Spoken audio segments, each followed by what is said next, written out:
Okay भाई, good morning. हम आपका हिस्ट्री का सेकंड चैप्टर शुरू कर देते हैं। जो थीम 2 है ये है आपकी किंग्स, फार्मर्स एंड टाउन्स। इसमें आप जो भी एक इकोनॉमिकल सेटअप था अर्ली स्टेट्स का वो हम देखेंगे, जो आपके 600 BCE से लेकर 600 CE के बीच में था। तो हमने अभी हड़प्पन सिविलाइजेशन देखा, तो हड़प्पन सिविलाइजेशन कैसे एंड हुआ। तो ये जो एंड हुआ इसमें बहुत एक लंबा टाइम था। तो टाइम कितना लगा? पूरे 1500 साल। 1500 साल में कुछ ना कुछ तो सेटअप आया होगा। तो इस 1500 साल में आपका ऋग्वेद आ गया। ऋग्वेद आ गया और जो लोग थे, जो आपके इंडस और उसके ट्रिब्यूटरीज़ के आसपास रह रहे थे, उन्होंने एग्रीकल्चर सेटअप कर लिया आपका। जैसे नॉर्थ इंडिया की हम बात करें, डेक्कन प्लेट्यू की बात करें, कर्नाटक के पार्ट्स की बात करें, इनफैक्ट बहुत सारे इंडिया के बहुत सारे पार्ट्स में उन्होंने अपना सेटअप कर लिया, एग्रीकल्चर करना शुरू कर लिया। पेस्टोरल पॉपुलेशन आपकी आ गई। पेस्टोरल पॉपुलेशन मतलब अपने जानवरों को, जो एग्रीकल्चर नहीं करते थे वो जानवरों को चराते थे, उनसे रिलेटेड कुछ काम करते थे, तो वो अपने जानवरों को एक जगह से दूसरी जगह ले जाना उन्होंने शुरू कर दिया, जैसे डेक्कन में और आपके साउथ वाले पार्ट में। इसके बाद जो आपके डेड बॉडीज़ थे उनको डिस्पोज करने के नए नए मोड्स आ गए, नए नए मेथड्स आ गए।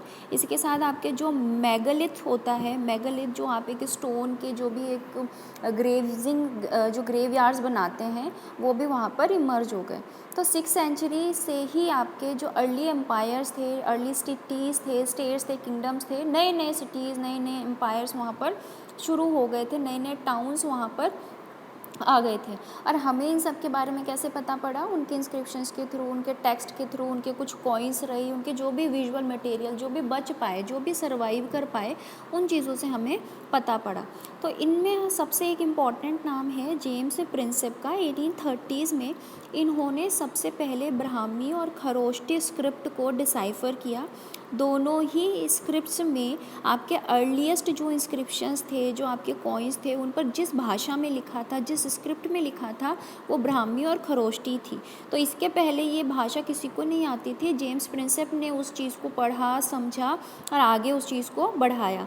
जेम्स प्रिंसेप जो थे वो ईस्ट इंडिया कंपनी के ऑफिसर थे, ठीक है। अब इसके बाद ये मिंटिंग में काम करते थे। मिंटिंग का मतलब होता है जो कॉइन्स बनाए जाते हैं ना जहाँ पर, तो वहाँ पर कॉइन्स बनाते थे, तो वहीं पर कॉइन्स जो भी पुराने धुराने इनको कॉइन्स मिलते गए, तो उन पे जो जो लिखा गया, इनका इंटरेस्ट बढ़ता गया, चीज़ों को समझते गए और इस अकॉर्डिंग इन्होंने अपना जो भी था वो आगे काम बढ़ाया। तो इन्होंने बहुत सारे जो किंग थे, जो भी इनको कॉइन्स मिलते गए, जो भी चीज़ें मिलती गई पुरानी पुरानी, उन चीज़ों पर इन्होंने बार बार किंग के लिए एक वर्ड यूज़ देखा, जो राजा के लिए एक वर्ड यूज़ हो रहा था बार बार, और उसका नाम था पियादासी। पियादासी का मतलब होता है प्लेजेंट टू बी होल्ड। तो वहाँ पर बहुत सारे इंस्क्रिप्शंस थे जो किंग को एज अ पियादासी वहाँ पर मेंशन किया गया, और बहुत जगह किंग को अशोक की तरह मेंशन किया गया, अशोक के नाम से। मतलब ये एक चीज़ तो क्लियर हो गई कि राजा के लिए ये नाम यूज़ करते थे पियादासी। और इसी के साथ जो एक अशोक का टाइम पीरियड था वो एक बहुत लंबा टाइम पीरियड था, तभी उससे रिलेटेड जो भी एविडेंसेस थे, इंस्क्रिप्शंस थे, वो ज़्यादा टाइम तक सर्वाइव कर पाए। तो ये जो इंस्क्रिप्शंस थे ये हमें किस किस फॉर्म में मिले? आपके स्टोन पर, मेटल पर, पॉटरी पर भी मिले। हमने ये जो भी आपके इंस्क्रिप्शंस थे ये किसी की अचीवमेंट्स हो सकती है, कोई एक्टिविटी हो सकती है, कोई भी राजा ने किस तरीके से एक्सप्लॉइट किया, उसने कोई डोनेशन किया तो कैसे किया, किसी लड़के ने, किसी आदमी ने, किसी औरत ने, जो भी परमानेंट रिकॉर्ड्स थे जो बच पाए, जिसमें डेट्स वगैरह भी हैं। और ये अलग अलग लैंग्वेजेस में, जैसे प्राकृत में भी, जो कि ऑर्डिनरी लोग वहाँ समझ पाएँ। और अगर वो आगे तक फैली तो पाली, तमिल और संस्कृत में भी उस चीज़ को आगे बढ़ाया गया। तो हमें जो एम्पायर्स के बारे में नॉलेज मिली वो थे अर्ली स्टेट्स, जिनको 16 महाजनपदास के नाम से जान सकते हैं आप। मत्स्य, अवंती, छेदी, वत्स्य, कोशी, आपके कोशाला, अंगा, वंगा, मगध, ये सब ऐसे 16 आपके महाजनपद थे। सबसे इम्पॉर्टेंट टर्निंग पॉइंट आया था आपके अर्ली इंडियन हिस्ट्री का, यहीं से आपके चैप्टर का सेकंड क्वेश्चन बनता है। फर्स्ट क्वेश्चन आपके जेम्स प्रिंसेप से रिलेटेड बनेगा, और दूसरा क्वेश्चन बनेगा आपके कि ये मेजर टर्निंग पॉइंट जो आया था अर्ली इंडियन हिस्ट्री का वो कब आया। तो ये जो आया था ये 16 महाजनपदास के टाइम पर आया। कैसे आया? नए नए सिटीज़ और स्टेट्स जो थे वो इमर्ज हो गए थे। आयरन का जो यूज़ था वो बढ़ने लगा था। कॉइन जो थे वो नए तरीके से डेवलप होने लग गए थे। आपके नए नए जो डाइवर्स सिस्टम थे, थॉट, वो आ गई थी, जैसे बुद्धिज़्म, जैनिज़्म सब आ गया था। तो ये 16 जो स्टेट्स थे महाजनपदास थे, महाजनपदास, चाहे एक बहुत लार्ज सेटलमेंट आपस में एक साथ रह रही है, बहुत लार्ज सिविलाइजेशन आपस में एक साथ रह रही है, लेकिन टोटल 16 थे, मतलब कहीं ना कहीं कैसे ना कैसे एक दूसरे से कनेक्टेड थे। तो कैसे थे ये, जो भी थे आपके बुद्धिस्ट और जैन टेक्स्ट के थ्रू आपको मिले हैं, वज्जी, मगध, कोशाला, कुरु, पंचाल, गंधार, अवंती। और जैसे अगर हम जनपद की बात करें, आपको एक वर्ड इसमें दिख रहा होगा जनपद, ये प्राकृत और संस्कृत में यूज़ होता है। इसका मतलब होता है एक ऐसी ज़मीन जहाँ बहुत सारे लोग आकर सेट हो गए हैं। और जो आपके महाजनपदास थे उन पर रूल जो करता था वो राजा करता था, और राजा अकेला तो काम नहीं कर सकता है, तो वहाँ पर ओलिगार्ची आपको देखने को मिली। मतलब जो पावर थी वहाँ, जो कंट्रोल था वहाँ पर लोग आपस में कलेक्टिवली शेयर करते थे। ठीक है, तो मतलब वहाँ पर एक संघ होता था, एक गण होता था, उसमें जो भी उसके मिनिस्टर्स वगैरह रहते थे, और राजा जो था वो पावर को शेयर करता था कि ये काम आप करना, ये काम आप करना, ये चीज़ आपके कंट्रोल में रहेगी। तो अगर हम महावीर स्वामी की बात करें या गौतम बुद्ध की बात करें, वो इन गणों से ही बिलोंग करते थे। मतलब वो भी कभी ना कभी किसी राजा या उसके जो भी आपके होते हैं कि उन्हीं के पूर्वज थे, वो उसी तरीके से एक सेटलमेंट से बिलोंग करते थे। हर एक महाजनपद का एक कैपिटल सिटी होता था, बिल्कुल होना चाहिए कैपिटल सिटी तो भाई, ताकि कंट्रोल जो है, एडमिनिस्ट्रेशन जो है वो सेंट्रल में रहे, ताकि एक ही चीज़ सब कुछ कंट्रोल कर पाए, चाहे चीज़ें कितनी भी एक्सपेंड होती जा रही हैं। तो और उस सिटी को प्रोटेक्ट करना भी ज़रूरी था, क्योंकि वहाँ राजा रहता था, इसी वजह से उसको फोर्टिफाई करके रखते थे, बड़ी बड़ी दीवारों के अंदर उसको बचा के रखते थे उस सिटी को। तो अगर हम ब्राह्मणास की बात करें तो उन्होंने संस्कृत टेक्स्ट में धर्म सूत्रास के थ्रू बताया है कि राजा को क्या करना है और क्या काम उसके लिए ज़रूरी है। अगर हम बात करें, ये जो हमने अर्ली एम्पायर पढ़ा, ये जो आपके 16 महाजनपदा थे, इसमें सबसे इम्पॉर्टेंट था मगध। मगध की अगर हम बात करें, अभी आपके बिहार में है, सबसे इम्पॉर्टेंट और सबसे पावरफुल महाजनपद था ये 6th और 4th सेंचुरी में। कुछ प्रोबेबल रीजंस भी थे, एग्रीकल्चर काफ़ी अच्छा था, यहाँ आयरन की माइंस थी जो अभी झारखंड में है आपकी, तो टूल्स वेपन्स चाहिए आपको तो सब यहाँ से मिल सकते हैं। एलिफेंट्स यहाँ पर थे, तो आर्मी में सबसे एक इम्पॉर्टेंट यूनिट होती है, जो स्ट्रॉन्ग यूनिट होती है वो हाथी होते हैं। और गंगा और उसकी ट्रिब्यूटरीज़ की वजह से यहाँ पानी की तो कोई कमी नहीं थी, और एक कन्वीनियंट और एक चीप सोर्स जो होता है कम्युनिकेशन का, किसी सामान को भेजना है, ज़मीनों से टाइम लग रहा है, पानी से आराम से जल्दी पहुँच जाता है।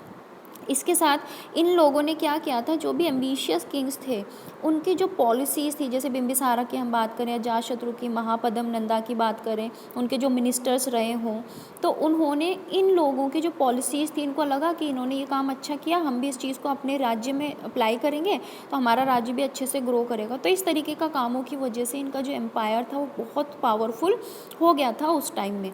तो सबसे पहले इसकी जो कैपिटल थी मगध की, वो थी राजगाह, जिसका अभी नाम राजगीर है, बिहार में ही है वो। वहीं पर आपका राजा रहता था, फोर्टिफाइड सेटलमेंट होती थी, और इसको पहाड़ों के बीच में ही, मतलब ताकि ये बिल्कुल प्रोटेक्टेड रहे। फिर इसके बाद इसकी जो कैपिटल थी इसको शिफ्ट कर दिया गया पाटलिपुत्र, जो अभी आपके पटना में है। ठीक है, अब हम बात कर लें एक अर्ली एम्पायर। अर्ली एम्पायर मतलब ये हमने मगध की बात कर ली, आपके जो आपका ये महाजनपदास थे इनके बारे में बात कर ली। ये जो आपका मगध था ये ग्रो कैसे किया, तो ये जो मगध का एक ग्रोथ का कल्मिनेशन था, ये था मौर्यंस के थ्रू। जो मौर्यंस थे आपके, उसी की वजह से मगध जो था वो इम्पोर्टेंटली ग्रो कर पाया, और मौर्यास में भी चंद्रगुप्त एम्पायर जो था वो, तो 321 BC इसका टाइम था। इसने अपने जो चंद्रगुप्त मौर्य था, अफगानिस्तान बलूचिस्तान तक आगे इसका जो एम्पायर था उसको बढ़ा लिया था। फिर इसका ग्रैंडसन जो थे अशोक, उन्होंने कलिंगा को भी कनकर कर लिया, जो आपका ओडिशा वाला पार्ट है, कोस्टल वाला। तो बहुत एक बड़ा पार्ट जो था वो आपके मौर्यंस के अंडर में आ गया था। मौर्यास के बारे में हमें कैसे पता पड़ा कि मगध इनके कंट्रोल में था, या इनकी वजह से वो इम्पोर्टेंटली ग्रो कर पाया, बढ़ पाया, स्ट्रॉन्ग बन पाया? तो हमें बहुत सारे आर्कियोलॉजिकल फाइंड्स मिले, स्कल्पचर्स मिले, उसमें हमें पता पड़ा कि हाँ भाई यहाँ पर जो राजा थे वो मौर्यास थे। मेगास्थनीज जो थे आपके चंद्रगुप्त मौर्य जो थे, उनके कोर्ट में ग्रीक एम्बेसडर थे, ठीक है, इनको अलेक्जेंडर ने भेजा था और उन्होंने जो अकाउंट लिखे, जो भी उन्होंने लिखा वो भी मौर्यास के बारे में ही लिखा। फिर आपके कौटिल्य जो चाणक्य थे, चंद्रगुप्त के जो मिनिस्टर थे, उन्होंने अपनी एक बुक लिखी थी अर्थशास्त्र, उसमें भी उन्होंने मौर्यास के बारे में बताया। फिर बुद्धिस्ट, जैन, पुराणिक जो भी लिटरेचर थे, संस्कृत के जो भी आपके लिटरेरी वर्क्स थे, उनके थ्रू भी हमें पता पड़ा। अशोक के इंस्क्रिप्शंस, अशोक ने जो भी चीज़ें बनवाई, पिलर बनवाया तो उसमें अपने बारे में लिखवा दिया, कोई रॉक का कुछ भी मंदिर बनवाया उसमें अपने बारे में लिखवा दिया, कोई बिल्डिंग बनवाई, तो वो इस तरीके से जो इंस्क्रिप्शंस थे उनके थ्रू भी हमें पता पड़ता है। अशोक जो थे वो आपके फर्स्ट रूलर थे। उन्होंने अपने मैसेज को, धर्म को मानते थे और अपने मैसेज को आगे बढ़ाने के लिए वो रॉक्स पर, स्टोन सरफेसेस पर, पॉलिश्ड पिलर्स पर उस चीज़ को इंस्क्राइब करवाते थे और ये धर्म को प्रोक्लेम करते थे, ठीक है, कि हमें बड़ों की इज़्ज़त करनी चाहिए, ब्राह्मण को भी इज़्ज़त करनी चाहिए, हमें दुनिया से थोड़ा दूर ही रहना चाहिए, जो भी वर्ल्डली हमें ट्रैप करते हैं, इस तरीके से ट्रेड, जो आपके स्लेव्स और सर्वेंट्स होते हैं उनके लिए भी हमें काइंड बिहेव करना चाहिए। हर एक रिलीजन, हर एक ट्रेडिशन को हमें अपने ही रिलीजन और ट्रेडिशन की तरह रिस्पेक्ट देनी चाहिए। अब इसमें जो लैंग्वेजेस और स्क्रिप्ट्स की अगर हम बात करें जो यहाँ आपको समझ में आई, वो आपकी अशोका इंस्क्रिप्शंस की अगर हम बात करें तो प्राकृत लैंग्वेज में थी जो कि ब्राह्मी स्क्रिप्ट में आती है, और आपके कुछ अरेमिक और ग्रीक में थी जो कि खरोष्टी में आती है, जो कि अफ़गानिस्तान से थी। अब ये अपने एम्पायर को एडमिनिस्टर कैसे करते थे, तो 5 मेजर पॉलिटिकल सेंटर्स थे यहाँ पे, जो कि आपके अशोकन इंस्क्रिप्शंस के थ्रू ही हमें पता पड़ा है। सबसे पहले कैपिटल होती थी पाटलिपुत्र, उसके बाद कुछ प्रोविंशियल सेंटर्स होते थे, भाई हमारे होते हैं ना, एक मेन सिटी होती है कैपिटल सिटी न्यू दिल्ली, इसके बाद हमने 4 मेन मेट्रो सिटीज़ बनाए हुए हैं जिसकी वजह से आपका पूरा एक डेवलपमेंट जो है वो रेगुलेट और ग्रो करता है। तो उसी तरीके से एक तो मेन सिटी थी और उसको बढ़ाने का काम 4 दूसरे सेंटर करते थे, तक्षशिला, उज्जैनी, तौसाली और सुवर्णगिरी।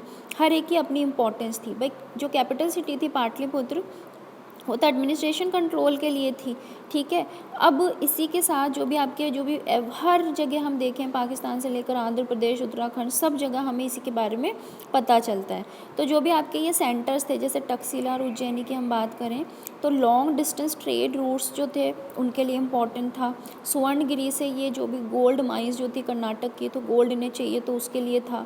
आर्मी जो थी उसकी भी एक अलग से इम्पोर्टेंस थी, किस तरीके से सेंटर को या सेंट्रल प्रोविंसेस को प्रोटेक्ट करना है। अशोक जो था वो धम्म को प्रोपगेट करने के लिए अलग से लोगों को अपॉइंट करता था, ऑफिसर्स को अपॉइंट करता था, उनको धम्म महामत कहा जाता था। इस मैप में आप देख सकते हैं जहाँ जहाँ आपको अशोकन इंस्क्रिप्शंस मिले हैं। इसके बाद हम बात करते हैं कि इसका जो एम्पायर था वो कितना इम्पॉर्टेंट था, तो ये हमें जो इंडियन हिस्ट्री के रिकंस्ट्रक्शन की बात करें तो इसी से पता पड़ा। मौर्यन एम्पायर जैसे ही इमर्ज हुआ तो हमें पता पड़ा। फिर जो भी हिस्टोरियंस को मिला कि हमें भाई जो भी मिलता गया वो चीज़ें बहुत ही ज़्यादा चैलेंजिंग होने लगी थी, जो मौर्यास के बारे में मिला, मतलब टिपिकल जो आपके एम्पायर्स थे उनके बारे में जो भी चीज़ें मिलती गई। अशोकन इंस्क्रिप्शंस के बारे में पता पड़ा, कितना पावरफुल था, इंडस्ट्रियस था, हम्बल था। इसके बाद उसका जो एम्पायर था 150 साल तक उसने राज किया था, पूरे सब कॉन्टिनेंट को पूरी तरीके से उसने अपने कंट्रोल में लिया हुआ था। कंट्रोल भी यूनिफॉर्म नहीं था, उसने अलग अलग फ्रंटियर्स में अपने एम्पायर को सेट किया था, और नए नए किंगडम्स और चीफडम्स भी अब नए नए पार्ट्स में आने लगे थे। मतलब सेंट्रल पार्ट जो था वो तो अशोक के अंडर में था, और उसी के साथ छोटे छोटे जो राजा थे वो भी अपने अकॉर्डिंग अपने एम्पायर को एक्सपेंड करने लगे थे। तो साउथ इंडिया में अलग से चल रहा था सब, और आपके नॉर्थ इंडिया में अलग से चल रहा था। तो साउथ इंडिया की अगर हम बात करें तो वहाँ पे किंगशिप के अलग ही नॉर्म्स थे। जैसे चीफ्स की बात करें, किंग्स की बात करें साउथ में, तो वहाँ पर डेक्कन या फिर साउथ में जो न्यू किंगडम्स थे वहाँ चीफडम्स थे चोलास, चेराज और पांड्यास के।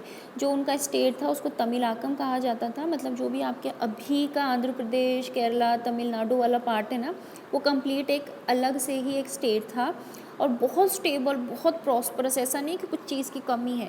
वहाँ चीफ का मतलब था मेन राजा, राजा मतलब जो भी उनका लीडर है और जिसी के थ्रू वो सब कुछ हर एक चीज़ रेगुलेट की जा रही है, चाहे आर्मी हो चाहे कुछ भी हो। अब इस स्टेट के बारे में हमें सोर्सेस कैसे मिले, तमिल संगम टेक्स्ट के थ्रू। अब अगर हम बात करें इनके चीफ्स या जो इनके किंग्स थे, इनके एग्जाम्पल तो सतवाहनास बहुत अच्छे एग्जाम्पल हैं, शाकास बहुत अच्छे एग्जाम्पल रहे, जो कि लॉन्ग डिस्टेंस ट्रेड्स के थ्रू उन्होंने अपने रेवेन्यूज़ को डिराइव किया और अपने आप को एक्सपेंड किया, अपने आप को प्रेस्टीजियस या प्रॉस्परस बनाया। तो सतवाहनास का जो टाइम पीरियड था ये आपके सेकंड टू सेकंड सेंचुरी का था और इन्होंने वेस्टर्न और सेंट्रल इंडिया पर रूल किया था। शाकास जो थे नॉर्थ वेस्टर्न पार्ट जो था वहाँ इन्होंने अपना कंट्रोल किया। इसके बाद हमारे पास एक नया कंसेप्ट आता है डिवाइन किंग्स का। डिवाइन किंग्स जो हैं वो खुशानाज हैं आपके। खुशानाज ने आपका जो भी एक central Asia north west India की बात करें उसको बहुत अच्छा रूल किया हुआ था। तो इनके बारे में हमें उनके कॉइन्स के थ्रू पता पड़ा, उनके स्कल्पचर के थ्रू पता पड़ा और जो एक बेस्ट एविडेंस होता है किंगशिप का वो हमें उसी के थ्रू पता पड़ा। तो हमें बड़े बड़े कोलोसल स्टेचूज़ मिले वहाँ पर मथुरा के एक मठ से और आपके उसी के जैसे अफ़गानिस्तान के श्राइन, मतलब दोनों जगह सिमिलर थे, मतलब कहीं ना कहीं कुछ तो लिंकअप रहा होगा। खुशानाज अपने आप को गॉड लाइक बोलते थे। इन्होंने अपने लिए एक टाइटल यूज़ किया था देवपुत्र सन ऑफ गॉड, मतलब हमारा जो एक स्टेटस है वो इतना ज़्यादा प्रेस्टीजियस, इतना ज़्यादा हाई है कि हम ईश्वर के समान हैं, हम उन्हीं के बच्चे हैं। तो ये अपनी डीटीज़ के थ्रू अपने आप को डिवोटी करते थे। इसके बाद अगर हम लार्ज स्टेट्स की बात करें तो गुप्ता एम्पायर के थ्रू भी हमें पता पड़ा, जो भी आपके सामंत थे उन्हें अपने आप को किस तरीके से बढ़ाया। गुप्ता रूलर्स के बारे में उनके लिटरेचर, कॉइन्स या इंस्क्रिप्शंस के थ्रू, प्रशस्ति इसके थ्रू पता पड़ा। एक बहुत इंपॉर्टेंट एग्जाम्पल है